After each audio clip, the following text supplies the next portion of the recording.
depression and replenish you spiritually, mentally, socially and physically. And now your host, Pastor Chris Miller. Welcome, Rhys, man. I appreciate you taking the time to do this with me. I really do. We kind of met through a mutual acquaintance. We had a little bit of confusion, but we finally ended up getting connected, so that's cool. We got there. Yeah, it took a little bit. So, yeah, man, why don't you tell us, who are you and what do you do? As you know, my name's Rhys. I'm a counselor. Specifically, I'm a Christian counselor, so I am and advertise specifically as a Christian therapist, which means that I follow an integrative approach, which means I work from an understanding that the Bible is kind of our core belief system, our fundamental forming block. And then on top of that, we can integrate psychotherapeutic thought and find ways to help people deal with any number of problems. I currently work with a lot of couples. I do a lot of anxiety work, a lot of self-development, kind of have my hand in a lot of different places. Just trying to. Cool, man. Yeah. It's interesting because I was talking to our friend about you, and then she gave me your contact deals, and then I looked at your name and I was like, I'd actually been digging around on the internet a couple of nights before that, and I'd been on your website, but I didn't make the connection. So yeah, it's a cool website. What's the web address for it? It's www.solidhopebc.com. Cool. Yeah. So are you? So you go. Yeah. Are you currently taking on any clients, new clients, or are you full up, or you looking for clients? Still taking on new clients. I actually just had the absolute pleasure, last night of sitting with a client and her realizing that our journey over the past year and a bit had gone from something quite capable. Awesome. It's a beautiful thing to always see when somebody realizes that they don't need to be in this kind of environment very long anymore. So she'll still stop in from time to time, but it's more she feels like she's got the tools. So yeah, absolutely still taking on new clients. Yeah, cool. So I guess that's a goal you're constantly working towards as a counselor, isn't it? To the point where your clients are like, okay, I'm good. I don't really need this anymore. Absolutely. It's helping them realize that counseling is just another tool in the toolkit. That it's a safe place where they can process, where we can talk about God, we can talk about life. They can really just think things through and have somebody help by pointing out different perspectives, giving them different tools, or even just challenging them on some of their own incongruencies so they can figure out what it is that they're trying to get to. Oh yeah, for sure. I was just thinking. Now I think I could just about throw a rock and hit your house. I think. I mean, yeah, I can't throw that far, but give it a go. We're almost neighbors. Hey, you're in Tally, is that right? Just shy of it. So just on this side of the Wurundjeri-Tally border. Okay, cool. Yeah. Well, not far at all. You know where our church is at. I'm sure it's pretty prominent there, just off the motorway. Oh yeah. See you up on the hill all the time.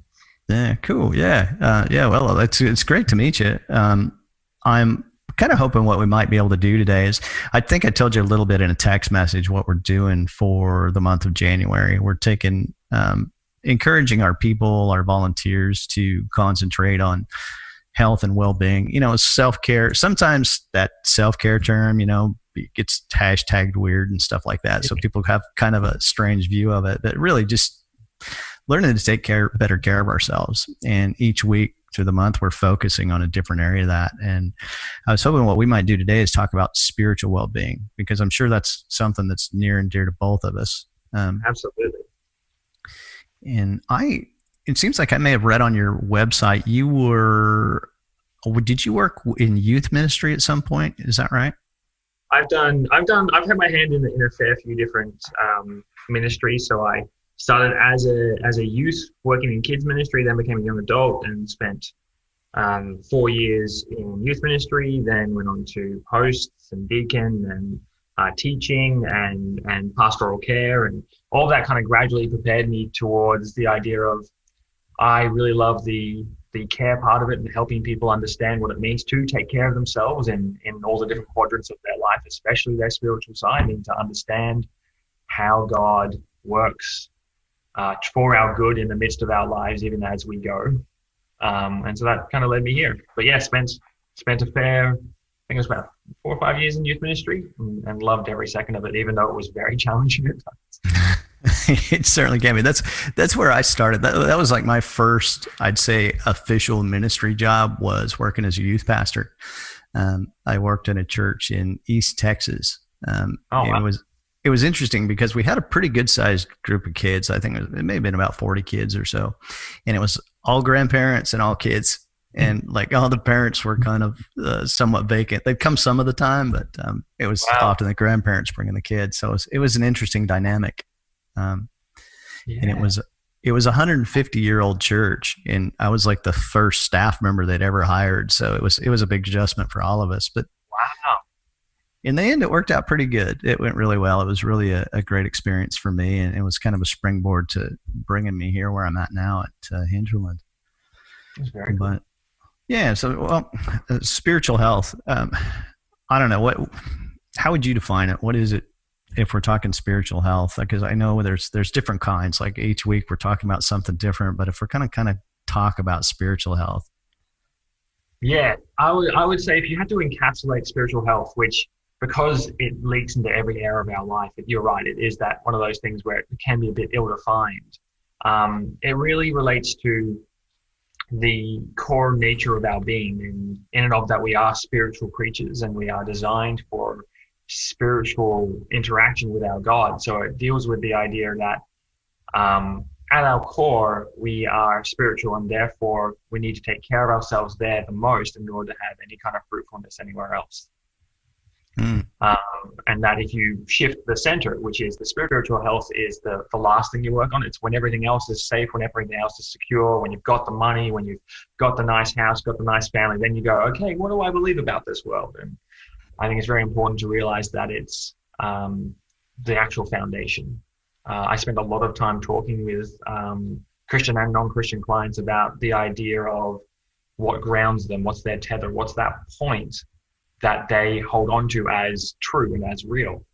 And that's where our spiritual health comes in, understanding who is at the center of that. For us, it's God, and we understand that, we know that, which gives us a leg up in the world, even though we don't tend to take advantage of it as much as we should. Because as we understand we need Jesus, we also understand all the more that we are sinful. And then we somehow go, well, yeah, I've got grace, but also I feel wretched. And it's this tension that we fall back and forth between. And it should be this middle point of, I understand who I am in God. I understand what he's done for me. And I understand what I have access to as a Christian. And that helps inform the rest of my life. Yeah, no, that's really good.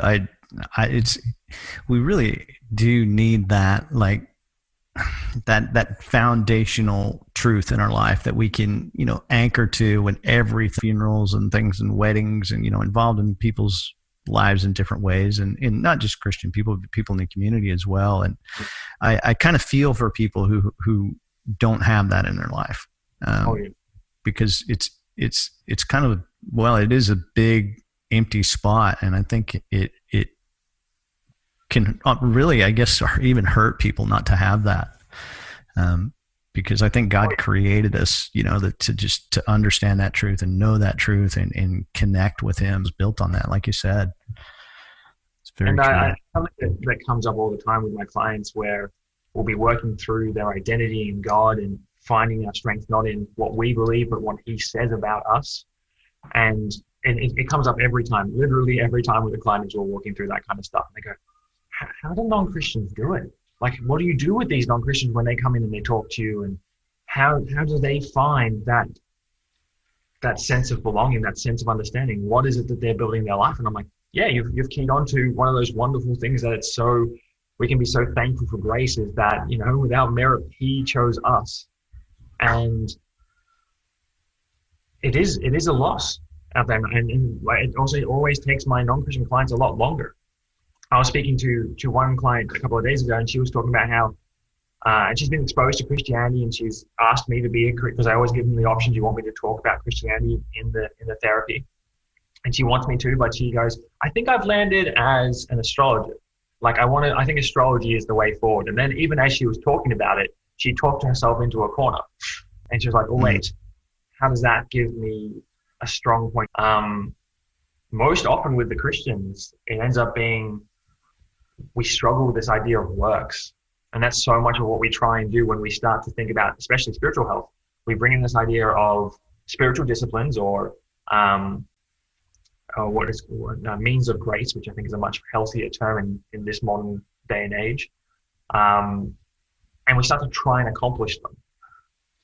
And we start to see that as spirituals in the last week, or I fasted for a couple of days, or, you know what, I held my tongue, and we start to enter into this kind of moral idea where we end up being under a much greater weight anyway, because we're like, oh, I've got to achieve these things. And we start to think, I've got to achieve these things or God doesn't really approve of me. And it's insidious thought that doesn't come from him at all.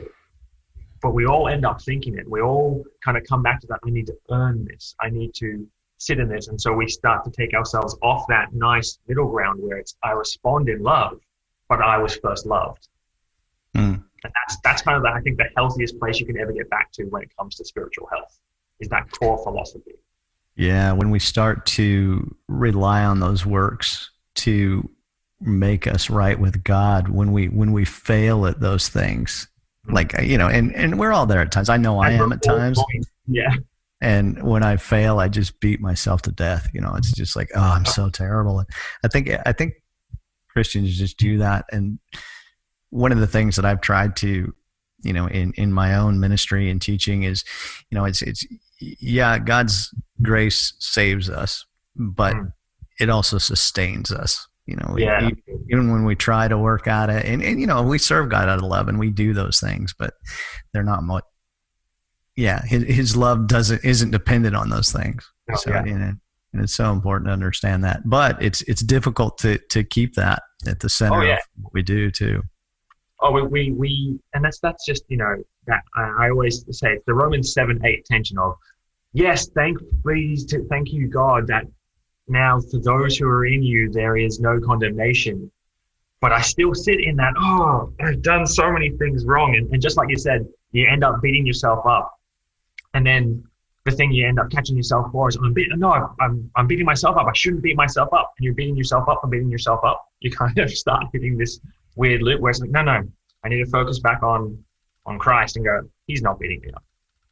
He's never going to beat me up. Like, and if he disciplines, it's to grow me, but it's never this aggressive kind of condemnation-based idea. It's always this gentle, loving encouragement towards his kingdom and towards his righteousness.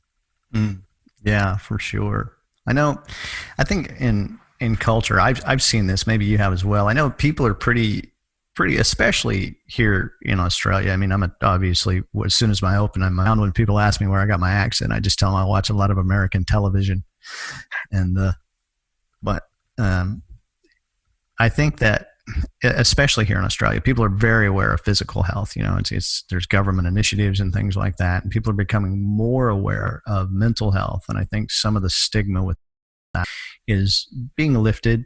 Maybe some of it's a little more, hidden. But when it comes to spiritual health, because you mentioned that you do work with secular and Christian clients, where do you think culture, society is at in that regard with spiritual health? Do you think people are more aware of that, less aware of that? It varies. Even here on the Gold Coast, it's a very unique environment in some ways, because there is an awareness that there should be something spiritual, but I think it has its place right now, and it's very hedonistic. It's very much what will give me the best pleasure, or what will give me the most happiness as I think about it as my spiritual health. So I have, especially in non-Christians, I feel like there's something inside of me that I need to nurture. It's just that they assume that they know how to nurture it. They're very much a very new age kind of concept of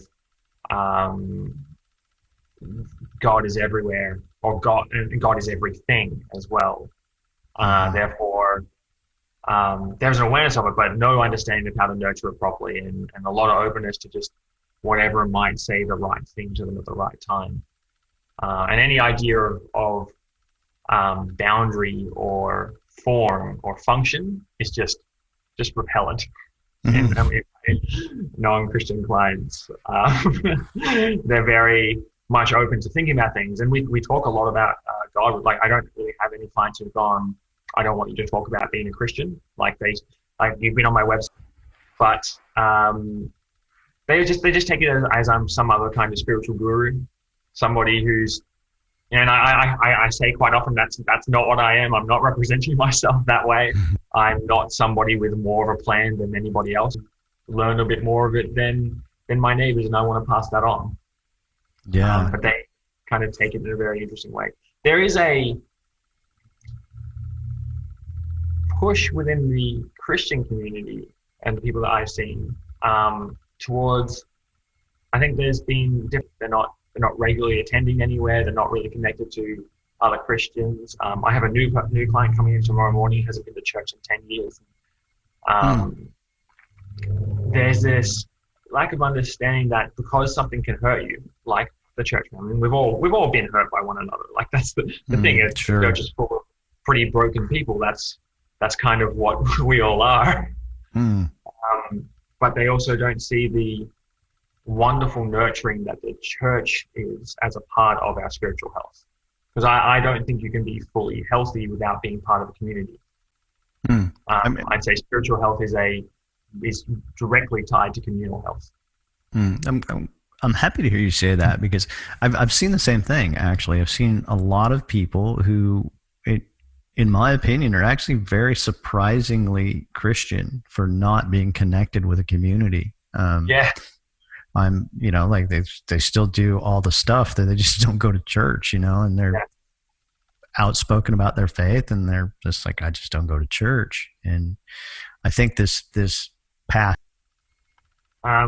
That being said, I've heard stories of people going, it was only when I heard, random friends missing their church. So like, people would be talking to people online, and it also kind of woke them up to the fact that, wait, there was something sweet about it. And so a few of them started coming in going, and they'll say to me like, no, I love Jesus, but I'm so sick of the hypocritical Christian. And I kind of point out, it's a gentle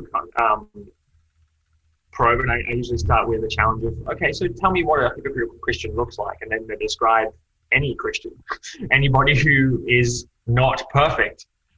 And it's just a gentle challenge of, so just how are you different from anybody in that regard? It's like, oh, I'm not going to church, I'm not pretending that I'm perfect. I'm like, haven't you pulled yourself out because you thought you're better than them by not connecting with them? And it almost always gets this, well, it's not something I do, the first few sessions. It's after we've established a bit of a rapport, and I know where their hurt's from, because it's almost always, it's not, okay, well, I just got lazy and stopped going to church. It's, I felt hurt by the church. I felt I wasn't cared for. I felt like I wasn't getting what I needed. And it almost then always ties back to, okay, so was that church spiritually healthy? Were they engaging in rhythms? Was the pastors and the team overworked, or were they negligent? And is that an excuse to miss out on this part of your health? Because you are still going to need this. It's not on a slight tangent. It's like whenever somebody comes in to see me and they go, I'm an introvert. So, but I see people every day for my job. And then I also am busy most nights with my wife. We're very communal focused. So we're very much always trying to see people and invite people over for dinner or go and create events. And they're like, and I describe what's happening, like, oh man, I couldn't do that. And I say, well, I just make sure that I have these times to retreat and to work on my health. But then I'm like, but it doesn't excuse the idea of being a hermit. Like, introversion is not hermit. There's not a causal link there. Mm-hmm. It's a nice excuse to say, well, I'm an introvert, therefore I don't have to interact with people. Yeah. I'm definitely an introvert as well, which, I think God's got a sense of humor about where he puts people. But, I heard Jerry Seinfeld once. He was talking up to a group of people doing some comedy, and said, I can talk to all of you. I just can't talk to one of you.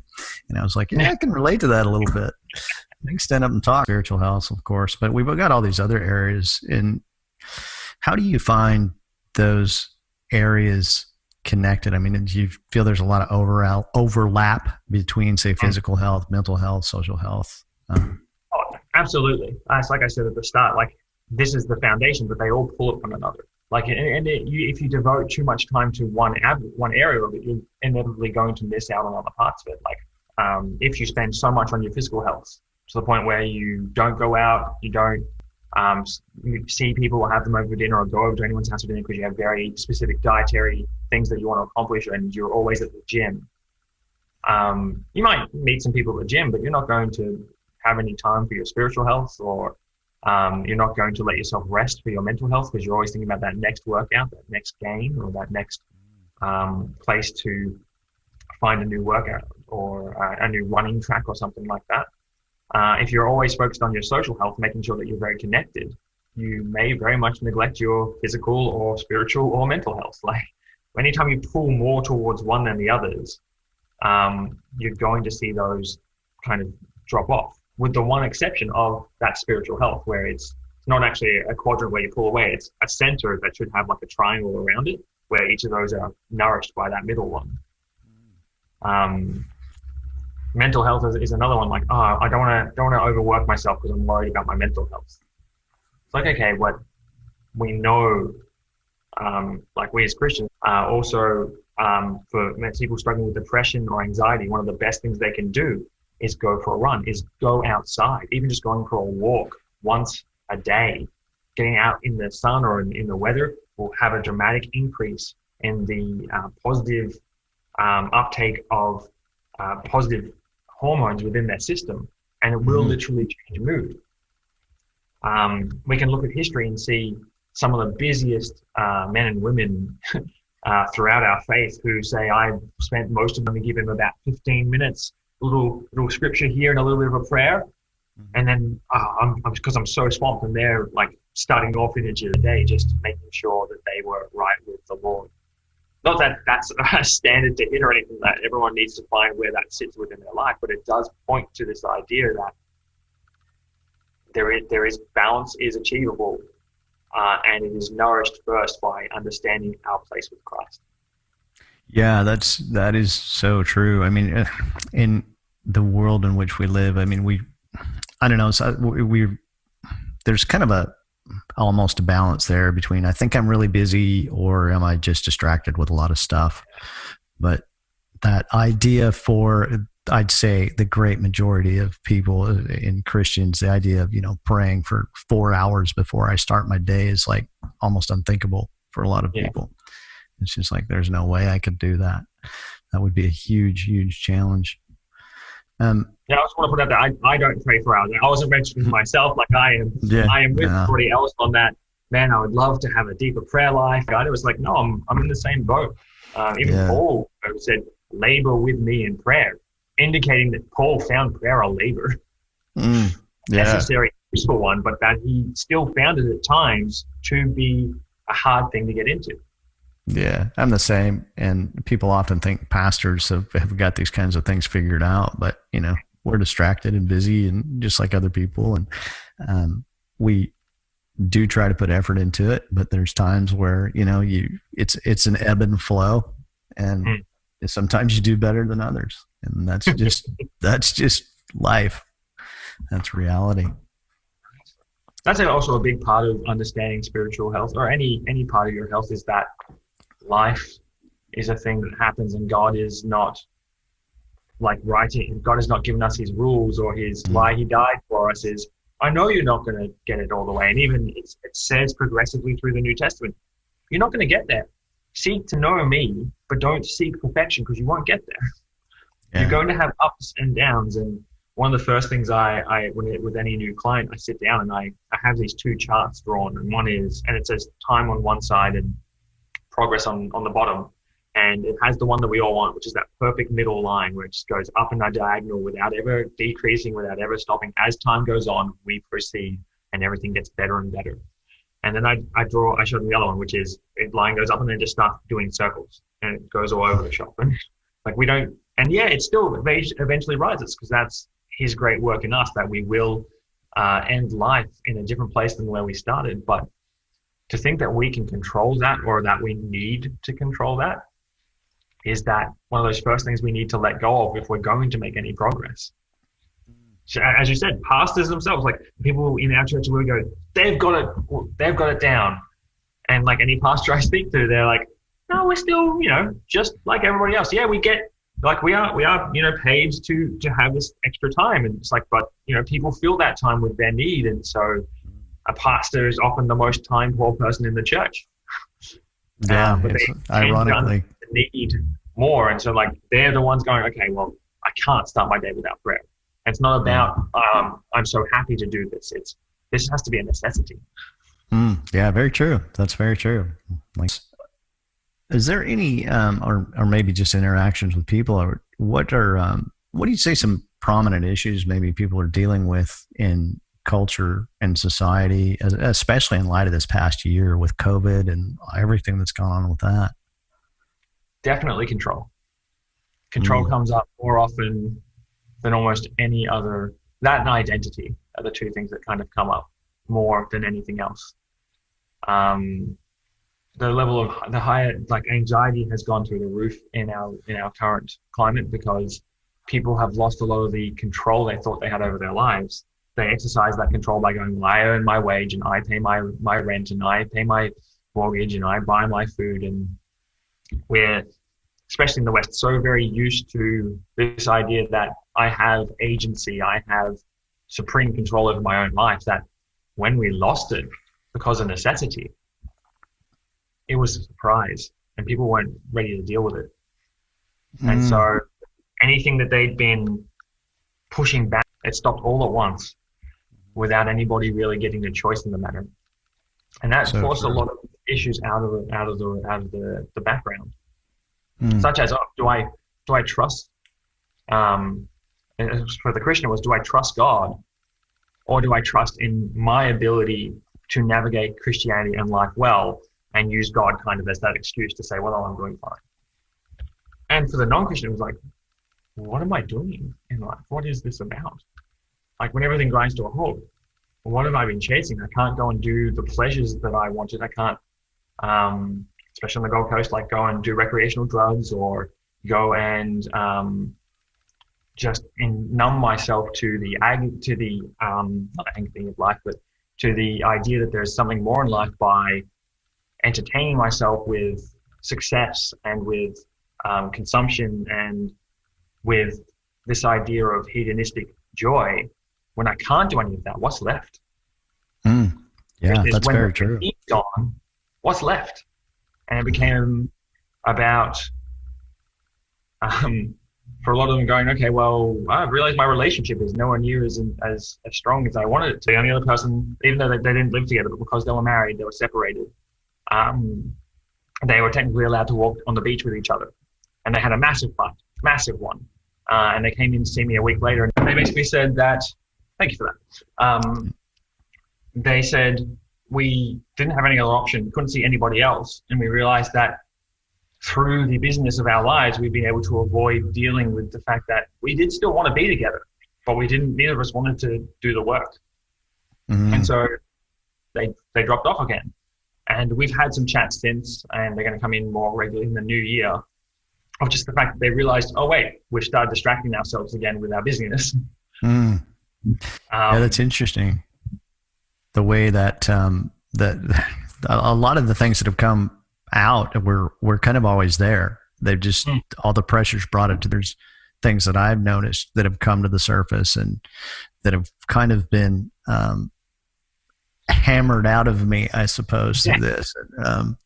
There's still things I'm working on, but I really think that on the other side of this, I really personal feelings about it. I think we're going to be better off. I think a lot of people are going to be better off. I feel like the church I pastor is going to be better off for it once we get there. Getting there has been a big challenge, though.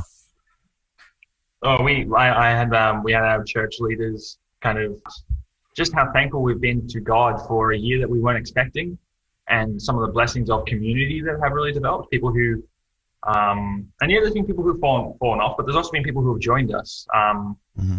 People who have come to know the Lord through this time, and people who have been baptized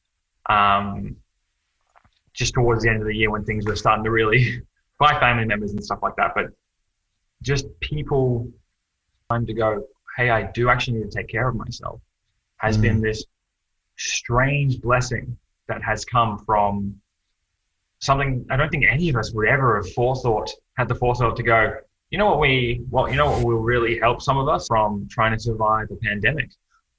Yeah. Just everything wiped off the table. Yeah. It's been, and build from there. And sometimes one of the biggest challenges for a church, or I suppose for any business not the word business, but any organization, when you want to make some really big changes like that, is getting the things out of the way that are in the way of that happening. Yeah. And that's been done for us. It really has. I'm really looking forward to what's coming in the future. I'm pretty optimistic about it. Really strict rules for regathering and having registering and all that kind of stuff. And it was a lot of work, let me tell you. Oh, man. Still a lot of work. But one of the most enjoyable things, we had a real kind of, do our people really connect and worship well, vocally together? And there was some of our people were really great and others weren't. But I tell you, the first week we came back and we were all able to sing together, I've never heard such joy in the voices of every person. And it was a wonderful sound. It just gave me this picture of what it might be one day when we're all together with the Lord and new heavens, new earth, and just praising his name and just hearing every voice just joyfully sing out. It was that kind of picture of just we realized what it's really cool what you're saying there. I heard a lot of similar feedback. I remember those first few Sundays back, and just people singing. Very, very similar experience here as well. And I'm sure there's a lot of churches like this where we're ministering in person and we're meeting in person, but now we've also still got and picked up some and had people move to where we've got people who are regularly online. Oh yeah, same. And I'm just hearing in that way.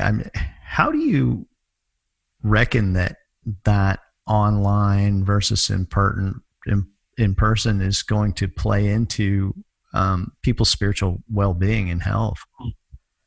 There's two sides of that, because for some people are immunocompromised, and being able to meet, and we have a couple in our church that probably won't be meeting until they're pretty sure this is mostly done. But one of them is quite she sees somebody have a cough in church, and it gets her husband to wheel her out because she's just So for them, it's this is what's helping keep their communal sense alive. And so for some people who are needing it, they're so appreciative. And then you've got the other side where you can let anxiety of meeting, anxiety of what might not happen, that loss of control, start to really play into how you run your life. And that means you're not going to be the person who's connecting more to people online. You're the person because it's the best you can do. It's the least you can do. And anytime you go to the lowest common denominator, your journey's going to suffer because you're not treating your health, that spiritual health, as important. It's just like when a person's first dietary response when they feel like they need to get their diet into a better place is a pill or a surgery or some kind. When it's their first response, then they've not actually got the effort ready in their head. They're not actually going to be able to succeed because they're relying on external sources to be able to build them up, to be able to help them achieve their goal. And they're saying, and that can be the same thing when it comes to online church, when that's your only expression, when that's what you do because you are not willing to put the effort into that next place. That's a really dangerous place to be. But that's the same with any area of our health. Yeah. And so you've got both sides where it's wonderful and it's this treasure for someone who can't come. And for someone who can't meet, or people out in the mines or something like that. And then the other side where it's really dangerous. Yes, that's so true. And I had people suggesting it to me for a long time, and then COVID hit, And we've got an awesome team, man. Our communications team. I was online the first Sunday. I mean, no hitch at all. It was so cool the way they did all that. I've still got mixed feelings about it, but I've seen people, come to know Jesus online, and we've got people overseas who tune in and things like that. Some family members and people who may not attend church, but they might pick it up. So like you say, there's the positive side of it. There's also the negative side of it where, and like for me, when I'd come in when we were meeting in person, and I can wander in on Sunday morning and nobody's around, and I take my time, and, I'm like, hey, this is kind of nice. But you miss the in-person as well, for sure. Yeah.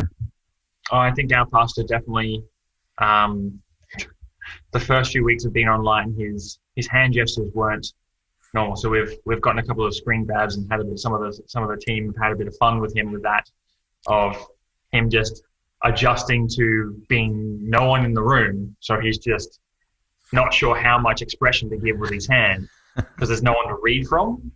And then to what it is. Well, but it's just, he was one of those pastors like, no, I don't want to ever do a live stream. I think I don't, because we've got a global family. That's what the church is.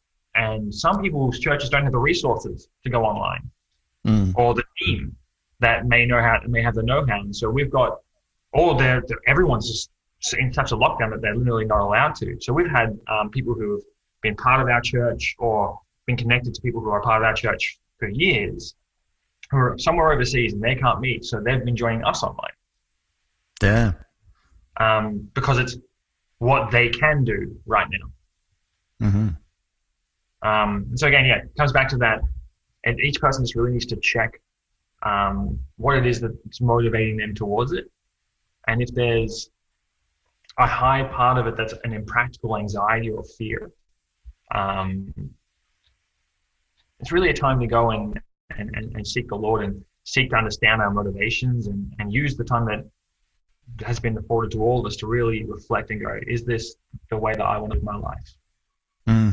Is this the thing that I want to let slide? What is the most important part of my health, and how do I use that to leverage the rest of it? Yeah. And I would say spiritual health is core. Yeah, we kind of, there's definitely some reflection involved in that, isn't there? Some serious consideration of my motivation for doing what I'm doing. Yeah. It's important to think about for sure. And so it's a good time even to do it like in Christmas and the New Year. Like we've all been inside for so long. Like your Netflix watch list has got to have been run out by now. Like they've not been able to generate enough content. So you've got to be able to have the time now to take an hour or two and sit down and like with a journal or with a piece of paper or just staring into the scenery, just going, okay, what is my life currently looking like, and where is the areas where I need to kind of lift it up or drop it down, or what needs shifting, what needs holding on to. Like we're not in control of every outcome, but we do have agency. We do have the ability to direct ourselves. Yeah, that's what life's about. For me is in regards to spiritual practice, and that is just meditation, taking the time, no phone, no, maybe a notepad and a Bible handy, but just sitting and thinking on the things of God and, hearing the wind in the trees and things like that, just being present in the moment and specifically taking time to do that.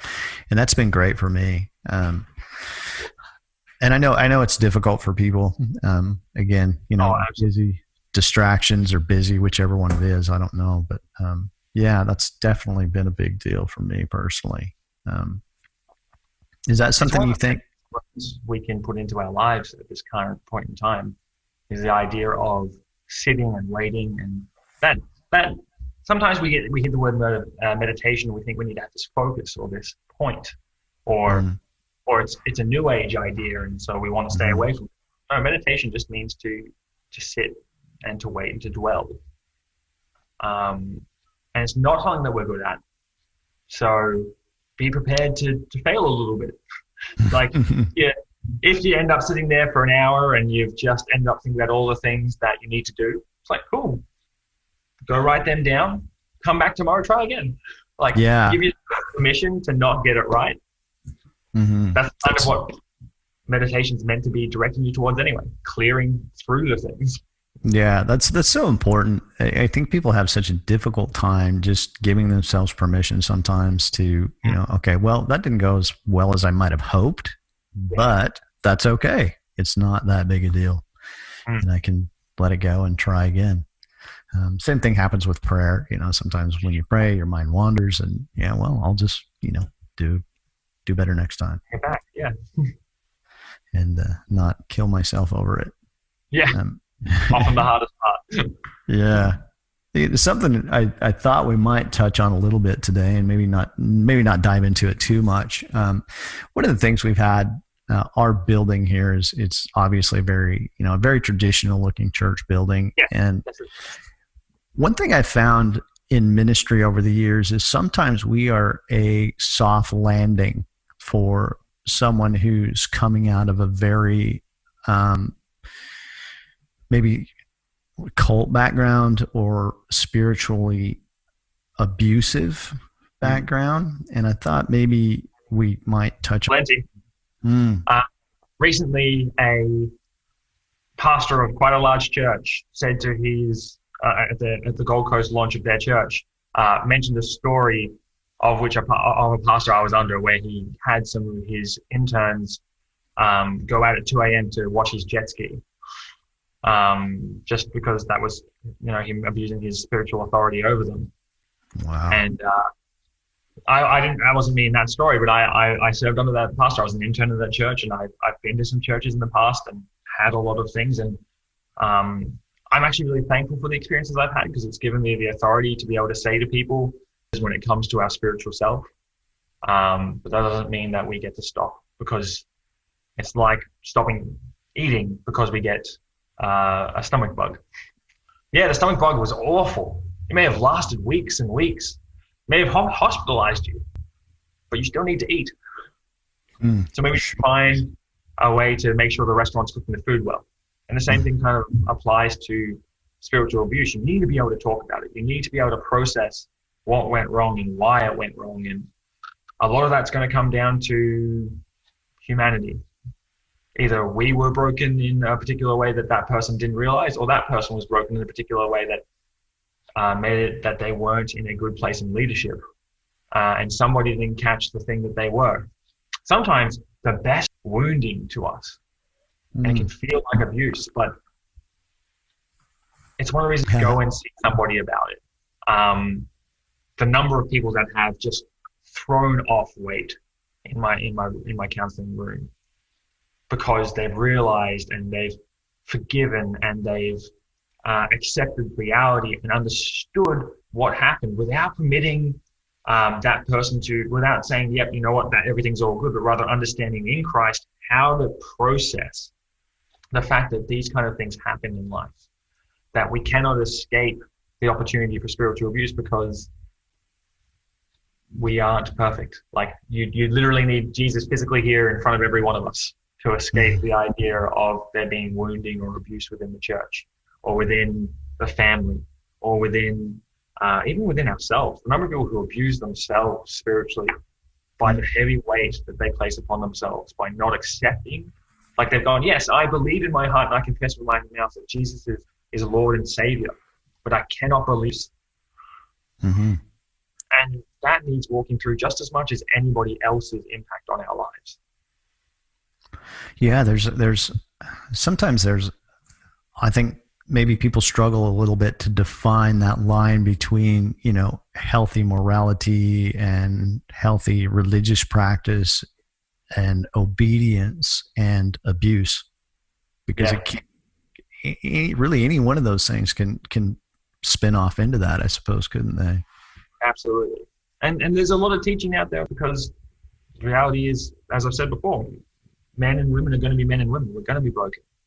So if you come at it with an understanding that this pastor needs to be better than a man, better than the person, this leader needs to lead me better than I could lead myself. And yeah, there's a certain level of accountability, but to assume that they're somehow a super person or if they're telling people they're some kind of super person. These are great signs to realize that there's on one side or another, there's a misconstruing of what this life is meant to look like.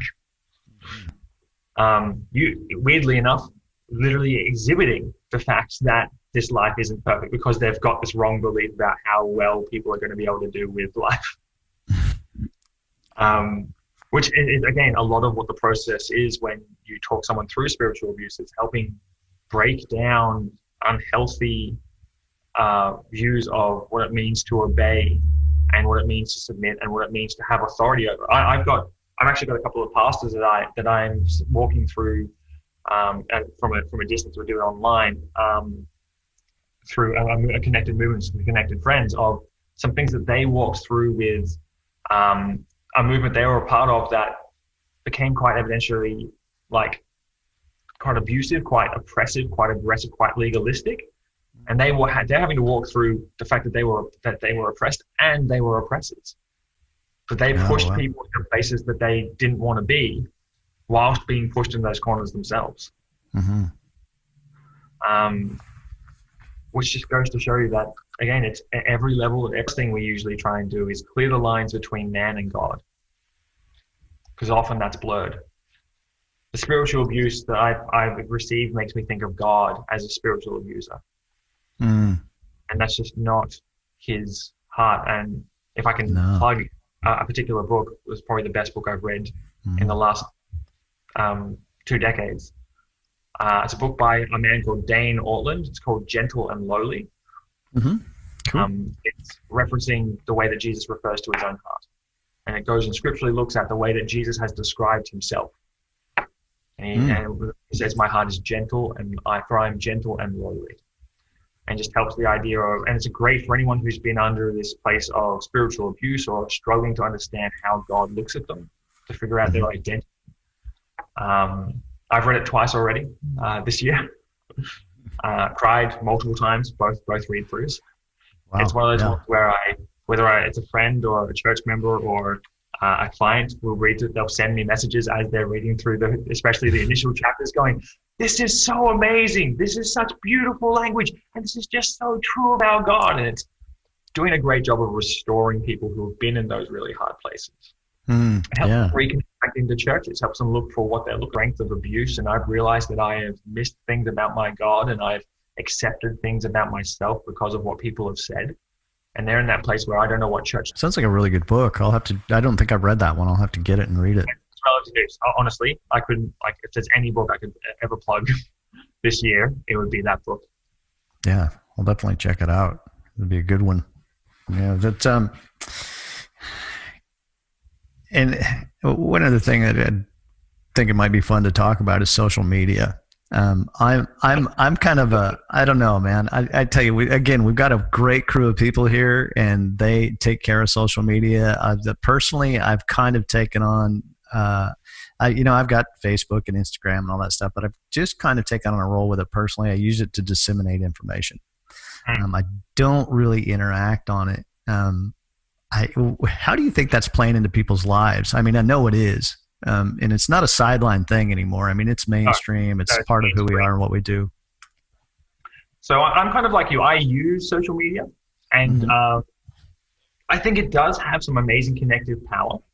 We can definitely use it for our good, but I often recommend to anyone struggling with anxiety or struggling to focus or anything like that to just cut it out of their lives for a while, to reduce it to the barest minimum so that they're still communicating. Say, for instance, they use Facebook Messenger or something like that, or they've got a Facebook group where they talk with their friends. Like, don't get rid of that. Like that's feeling the weight of Instagram. If you're feeling like, oh, but I can't cut it out because I might miss out on something, that's a definite sign you do need to cut it out.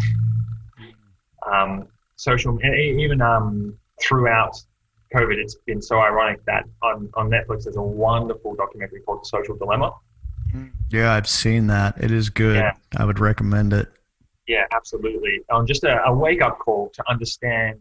I also used to work at Apple for many years. Oh, you did? Okay. I was in telco for quite a while when I was doing my studying, when I was doing some other stuff, when I was younger, when I needed a good solid income while I was doing other volunteer-based stuff. And And so I've seen the development over my lifetime and of how social media affects communication. And I actually talk about this a lot because I'm of an age where I remember the first time LOL was used on MSN Messenger. I remember the development of that language and stuff like that. I was a young teenager when this stuff happened, and it's something that I've talked through a lot of people within my own age bracket, to explain to them that there is something that very definitely happens when you become a teenager. You are meant to when it was a child, and what you're meant to learn then is how to interact with your wider community beyond your parents, and your siblings. Like, how do you understand social interaction with others? And it's the reason why, like, having instant messaging and Facebook and MySpace and then now TikTok and Instagram and all these new developments, Snapchat and all these things that keep falling in our place, and all these ways of communicating without communicating face to face, and without the risk of being vulnerable, it is definitively harming us. Okay. Like, there's no middle ground on it. If you rely on it as a form of communication, you will see your communicative ability decrease. All you need to do is ask anybody under the age of like 35 to make a phone call to their doctor to try and arrange or to call their mechanic. You'll see the sweat form on their face. Like, I have to speak to someone that I don't know and create a connection and understand them. What do I do? What do I say? Because they don't. That's really interesting. I would say it's something that we always need to be aware of. You can't cut it out because it's here, and you'll become just as you'll be as much of a disability without it as you would only on it. But it definitely shouldn't be something that rules your life. And if you're on social media for 4 hours, 2 hours more even a day, I'd say that's a real signpost that you probably need to start to try and control that addiction, control that, and reduce that level of social interaction. Unless you're like a student living overseas and you don't know anyone back home. Like, there are caveats to there's always those kinds of things. Yeah, for sure. But it's definitely something to watch out for, and it is definitely not conducive to a great spiritual life. Avoid on the like. I definitely was a keyboard warrior in my youth when the rules were still being developed, before the idea of an internet trolling even existed. Just arguing with people online without grace, without love, because basic text doesn't really allow for that. Be very careful with social media. It is a very dangerous tool that can be helpful. There is something about that anonymity of, you can just say, I don't know, people can say terrible things and it doesn't really, there's no real accountability for it. And it can, when people say things that are awful, it makes people feel bad. And, to them, it may just be a passing comment, but the person that's reading it, it's like, oh, I feel terrible. But I don't know. It's a thing that, I don't know, I guess culturally we're learning to navigate. And, absolutely. Hoping for the best. It's one of those things where as we learn more and more, like, there's a whole thing, and I don't recommend people go too far into looking at this particular thing, but it's something called incels, which means involuntarily celibate, are almost entirely young men who have retreated from the world, and they talk online to each other, and they play games, and they just have, and they may have jobs, they may even go to the gym, but they have completely lost all normal social ability to interact. Very hateful of community, very hateful of women, and anyone who's ever done an interview with them, they are very strange people, doing very strange things. And they're kind of one of those proofs that when you miss out on the key social interactions that you need, such as from a wonderful church, or even from a very broken church that just is in the midst of healing, like, you are better off as part of the community in reality than you ever are in being a part of it as a satellite or completely out of it. Wow. Yeah. That's a lot to digest and think about, because Yeah, there are a lot of folks out there who are just more and more so, and probably more so that way because of the past year and everything we've been through. Yeah. Um, Yeah. mm, Unfortunately, I people said, "Oh, it's a great time to be in the counseling business." I'm like, well, I mean, if you mean there's work to be had. Yes. If you mean it's great, no, not so much. Like, it's weird. I kind of eventually want to work myself out of a job. Like, I don't love the fact that people have issues to have to come and work through, but I do love that some of them are coming to work through them. Yeah, it's a dilemma, isn't it? You want to help people, but you'd also like people to be healthy and well. And if someone were say, okay, well, I'm maybe I'm not feeling that great spiritually, or I'm wondering how I'm doing spiritually, or you might even, I don't know, have kind of an assessment you do in counseling. If someone wanted to take their spiritual temperature, so to speak, what are some things they might do in that regard? I'd say one of the easiest ones, the absolute easiest ones, is you break your life down into the 168 hours that exist in a week. And this is one I often ask clients, and I say, how would you spend your time? Like, literally give me a 7-day roster of how you spend your time. And I don't ask them to do it in that hour that we're usually talking. I say, go home, we'll talk about it next week. And they almost never actually fully do it, but it does do what it's designed to do, which is to make them look at their life and go, there are some gaps where I'm not being productive or unproductive. Or I'm not resting. I'm just existing. Mm-hmm. That's probably the first point to recognize that there's something missing, something off, something that needs adjusting. Yeah, like, for sure. Not how, even the thought of, I don't like thinking about this. Another great sign. If you really don't like thinking about it, there's probably something missing.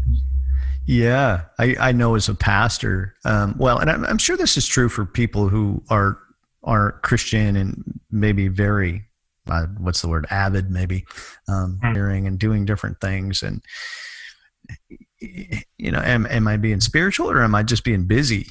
I think it's easy to get those mixed up. Absolutely.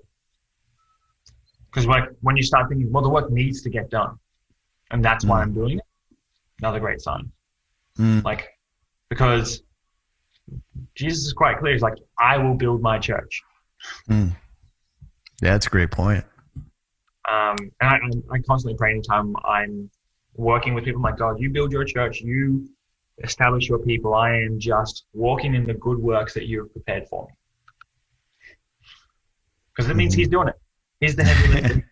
Yeah, we got to keep falling back into him, don't we, and relying on him and all of that stuff, for sure. And when we start to analyze and we're thinking, well, you know, maybe I'm not doing that great spiritually, what are some things that we can do to help improve our spiritual health and well-being? Basic ones are, don't yourself too tightly to it, just start actually getting into your work. Find somebody to be accountable to share with. That's that community being what it should be, that wonderful encouragement onwards. And then if you're really feeling like you need more of a push, more direction, if you're starting to go, okay, I just don't know what the next step is, seek wise counsel. Like, look at the people around you in your life, and if you can see somebody who seems like, you know what, they're real, like their life is clearly got the rhythms of a real person. Like, they have ups, they have downs.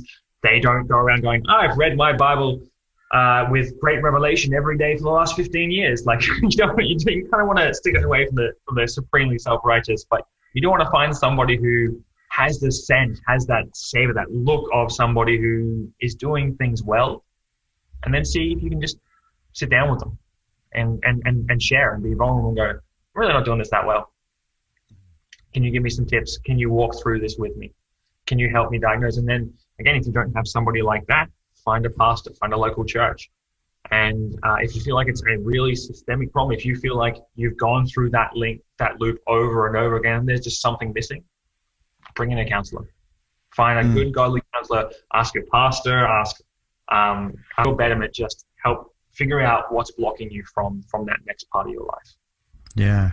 That's and there's a lot of tools we can use. I know we're kind of on the social media and devices and things like that, but well, here at our church, we're pretty welcome with devices. I mean, we've even got an app that like matches whatever scripture's on the screen. It'll pop it up on your phone and things like that. And like the YouVersion app, I mean, you can read programs, Bible reading programs. I do a lot of that with people. Dwell's, and she's gone through the Bible twice on Dwell so far. Nice. And so she just literally is just getting ready in the morning. She now does her own study as well because she's feeling enlivened. It's led to listening to podcasts and utilizing extra things, but just hearing the Bible while you get ready for the day. And podcasts are so great, and there's so many good ones out there too. You can just pop that in while you're, doing other things. You can use that instead of, a distraction, instead of being on social media or whatever. There has to be noise in your life. If you can't get by with what's going on in your head, at least make the noise something positive. For sure. Yeah, that's such a great idea. Very helpful, no doubt. Well, like I said, I looked at your website the other night. You're openly Christian. It's very clear. And if you come across a person, and maybe this has happened in your practice, who's not a Christian, but they're aware of a need for spiritual health, how do you work with someone like that? That goes back down to that. Okay, so what do you believe life is about? Like helping them figure out the big questions. And I've had some come to faith that way, but I never really pushed the journey. Like it's not in my hands, and especially as a counselor, I'm not trying to make it feel like I'm preaching to them or anything like that. I really believe that part of what I as a counselor have to do. Heather, what is that underlying thing that I'm seeking or that I believe life is about, and then finding congruency with the rest of that, because that's where your spiritual health is going to come from, even if you're not a Christian, is taking advantage of those wonderful common graces that God has done, such as the beautiful common grace that is love. A lot of people come back to you, well, I want to love, so I want to be loved in my life, and then it comes, okay, well, if you hold that to such a high standard, love well. And what does that mean? Well, you've got to start with finding a core that says, what does that look like? Yeah, that's cool. It's. I know sometimes, and I'm guilty of doing this, of when I speak to someone who's maybe spiritually interested, we'll say, I can tend to rush things a bit, and want to get right to the gospel presentation, which is obviously important, but sure. It can sometimes spook people a little bit when, and like you say, I think it's helpful if you're there for them, if you love them, and like we're supposed to do as believers. And I think if you can do that and trust God, it's going to end up in a good place. Yeah. And so much when we get to that gospel presentation, it's kind of two parts in our own hearts. It's this absolute love to be like, let me share this wonderful thing. Like, you know what you were seeking? I've been there. I felt, and you've got to kind of listen to both and go, okay, well, hold on. That one, it's not in my hands anyway. Like, God will get him. Like, his truth stands for itself. Therefore, I don't have to give them everything right now. And then the other side, it says, okay, well, if I'm so excited, it means I also need to listen. Because I remember what helped me probably wasn't someone yelling at me about the gospel presentation and getting that done quickly, even if sometimes it does. Like, God does what he does with us, but it's always interesting with that kind of stuff. Yeah, I like what you say about control. I know as a pastor, I've seen a lot of different things with a lot of different people, and one of the struggles that causes a lot of conflict is when one person tries to control what another one does, and that leads to a lot of conflict, and really unnecessary conflict. When we can just kind of relax and let God be in control instead of me being in control, it's healthy for everybody. Absolutely. Even with non-Christians, I help point out that Christians aren't doing this because we need control. I always point back to Job, where he has this very long complaint, such a long long complaint from Job. He enunciates himself very well, and he's out his friends a plan, and then God answers Job by telling Job that he's not qualified for the answer. This big, like, okay, if you want the answer, who are you? Have you created this? Have you done this? Have you done that? And it's kind of that nice, like, God answers him by doing the most loving thing he could do, by giving Job a reality check of, you don't want to actually sit up here. Like sitting up here in the total control is something that only someone who's very qualified should be. And no, to any of you, but none of you are qualified. Like, none of us are qualified to be in that level of control. Yeah. As soon as we realize that, we go, oh wait, yeah, so that's probably a good idea that I don't know what's happening. Yeah, very true. Very true. Well, cool, man. I really appreciate you doing this today, Rhys. It's been good, man. I have to get off minutes to get to something, so I will take this opportunity to duck out. Yeah. And you do say that you are taking on clients if somebody is interested. And how can people get in contact with you? There's a wonderful, if you jump on that website, there's a wonderful contact me form. It's very simple. Just give me your name, your email, or your phone number, and hey, this is what I'm looking for. Okay. Yep. And that's Solid Hope BC. Counseling. Yep. So solidhopebc.com. Okay. Yep. Solidhopebc.com. Awesome. Do you have a blog or anything like that? I have. It's not the most concrete and solid one. I tend to want to write more when I'm at my busiest. So it's one of those things I'm trying to do in the Christmas break is get that a little bit better. I do have something that I'm working on coming up in the new year, which is I will be running probably in Feb an anti-porn seminar, just helping people want to try and tackle that in their life, understanding what addiction looks like and how that plays into it, and how our mental side and our physical side play into what is a spiritual battle. So there'll be some stuff on the website soon about that, because it's something I'm quite passionate about, seeing people gain freedom from, so that they can regain a sense of agency in that part of their lives. Yeah, cool. No, that'd be great. Yes, and that'll be happening in February. Yeah. Awesome. Yeah. Well, definitely. People have heard about it, and hopefully some people look into that. So that's great. It'll be on that. It should be good. I especially think on the Gold Coast, it's a very particular kind of climate, and it's something that we need to, as Christians, really start to tackle, because it's in our face, and we need to create better solutions. Yeah, so much. Yeah, that we could have a whole hour talk about that, really, couldn't we? Yeah, absolutely good. Well, I tell you what, man, if we get a bunch of followers, we'll do it and promote it. Awesome. Cool. All right. Well, man, I really appreciate it. We'll have to get together and have a coffee sometime. And absolutely. Yeah. We'll have a good chat.